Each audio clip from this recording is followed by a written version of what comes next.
Hi everyone, it's Darlene. Welcome to this week's card. Today I've got this cute little square card, actually 4 1/4 by 4 1/4, and I'm going to be using Lawn Fawn's Love You S'more set. It's so cute. It's got a ton of little pieces. I'm also using the Avriel custom panels. I'm going to use this curved die out of this set, and then I'm going to use the Simon Says Stamp Sketchy Banners, just this small one right here. Now the first thing I'm going to do is a lot of the stamping. So I'm going to do my firewood first in Sepia Ink by VersaFine. And then I'm going to stamp my flames. There's going to be 3 parts to this flame. And I'm going to do them all in an antique linen. And the reason why I'm doing that is because I'm going to use Copics and I'm going to color over the antique linen so that there's no outline. And then I'm going to stamp my squirrel in some Memento Tuxedo Black because I'm going to be coloring him with some Copic markers. My marshmallow is just going to be in some VersaFine again sepia.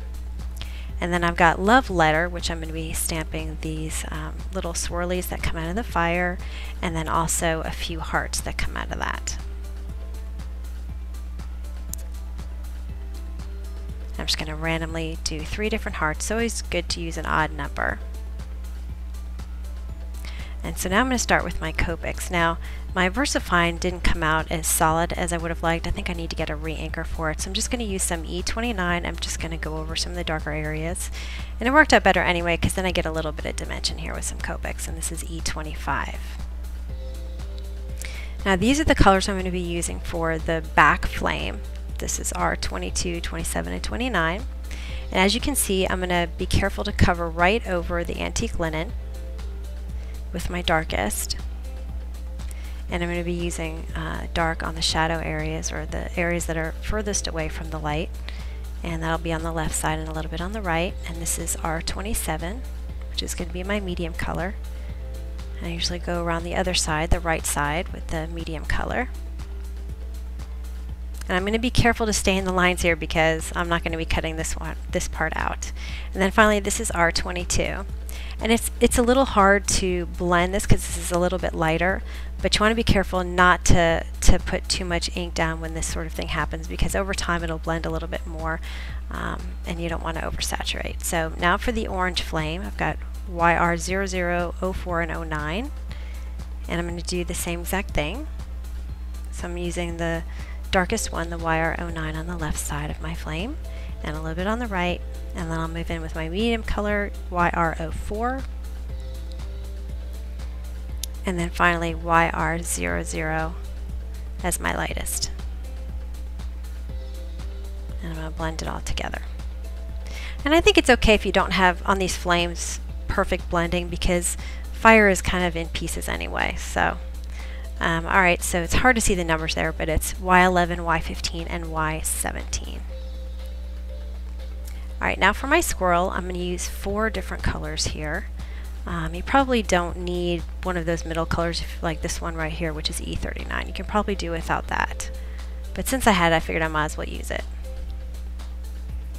And when you're dealing with areas that are really small like this, you want to be really careful not to apply too much color, because when you do that, the colors will blend too much, so you end up getting one color, meaning the lightest color, because that's going to push the dark color to the edge, and then you won't, and then it might seep outside the lines if you put too much color.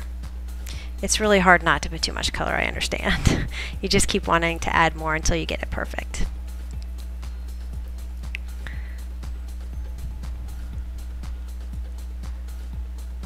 Alright, next I'm going to add a little bit of grass. I have YG17 and 25. And after I did a little bit of coloring, I decided these colors were a little bit too close and I needed some more variation. So I went and got G28, and I add a little bit dark.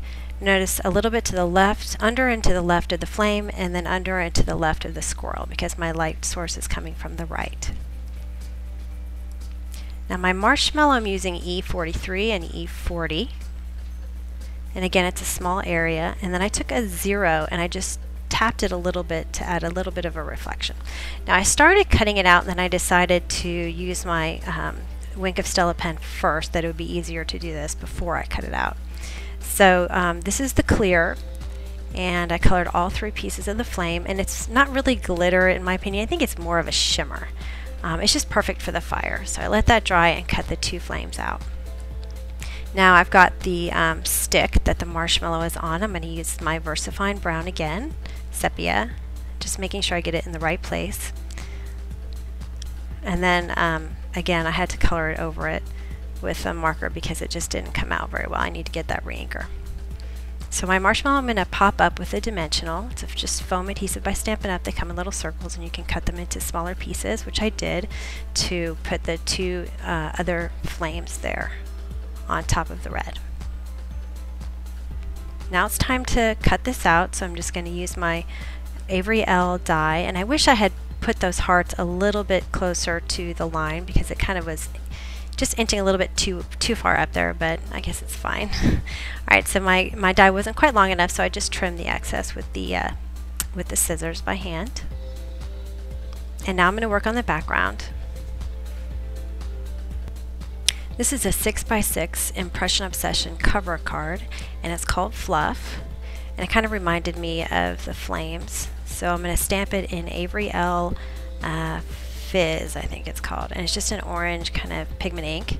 So I'm going to clear emboss it, and when I do this, the Fluff stamp is going to be resisted by the Distress ink I'm going to put on top.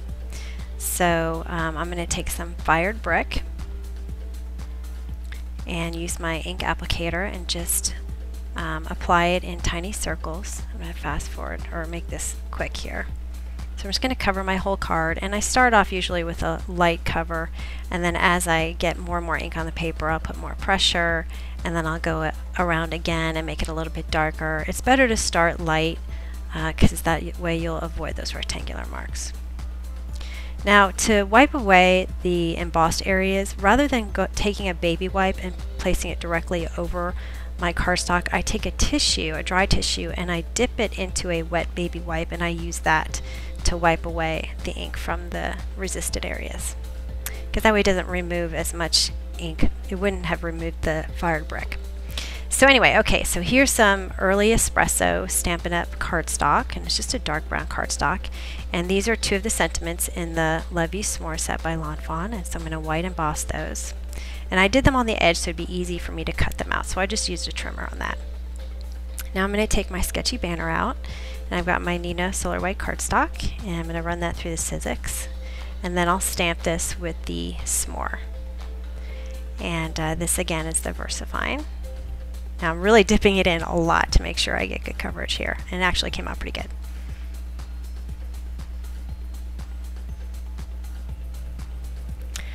Alright, and then I'm going to take some more Copics, the same Copics I used on the marshmallow, E40 and E43.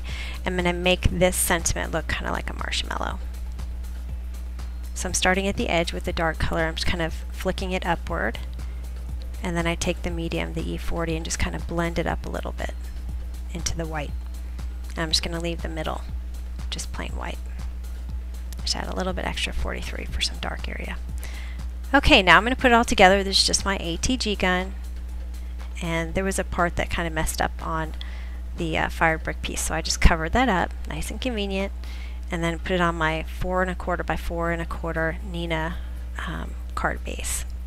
So I'm just going to arrange my sentiments here, and I'm going to put them on using foam adhesive so they pop up a little bit.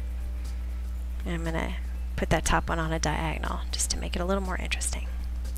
And that's it. So there's a lot of different pieces in here, but it was really fun because it's just so different and cute. So I hope you enjoyed it, and I will see you next week. Thanks for watching.